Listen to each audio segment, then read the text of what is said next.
हुकूमत लाने जा रही है उसके हवाले से 26वीं आईनी तरमीम जो है उससे तशफ़ी नहीं हुई। पहले 27वीं की बात चल रही थी और अब जो मातहत लेजिस्लेशन के ज़रिए 26वीं आईनी तरमीम को एक्सप्लेन करने की कोशिश की जा रही है।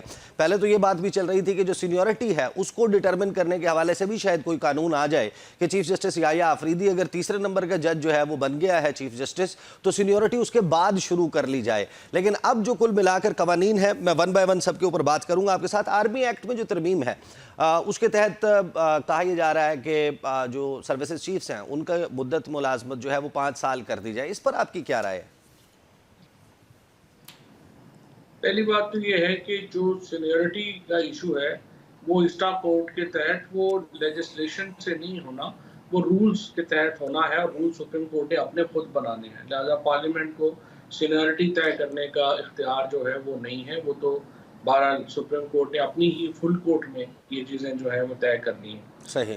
दूसरी बात ये है कि जो एक्सटेंशन का मामला है या जजेस बढ़ाने का मामला है, देखिए सीधी बात ये है, अंडरलाइन प्रिंसिपल तो ये है कि हुकूमत ये चाहती है कि जिस तरह FIA है या इस्लामाबाद पुलिस है या ये नैब है, जिसको ये फ़ोन करते हैं और उनके सरबराहान की कोई अपनी राय ही नहीं है, दे आर लाइक क्लूलेस क्या करना है, उनका इदारा की क्या अहमियत है, क्या इंपॉर्टेंस है, वो बस पीछे पड़ जाते हैं।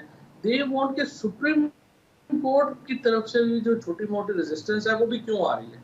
लिहाजा वो समझते हैं कि बतौर इदारा इसको इर्रेलेवेंट कर दिया जाए और उसका तरीका एक ये है कि इतने जज भर दिए जाएँ कि समझ ही ना आए किसी को कि कौन वहाँ पे क्या हो रहा है। कंट्रोल चीफ जस्टिस का लूज़ हो जाए और आप बुनियादी तौर के ऊपर एक ऐसे ही जैसे बाकी इदारे हैं गवर्नमेंट के तबाहाल PIA बना दें बेसिकली आप सुप्रीम कोर्ट को।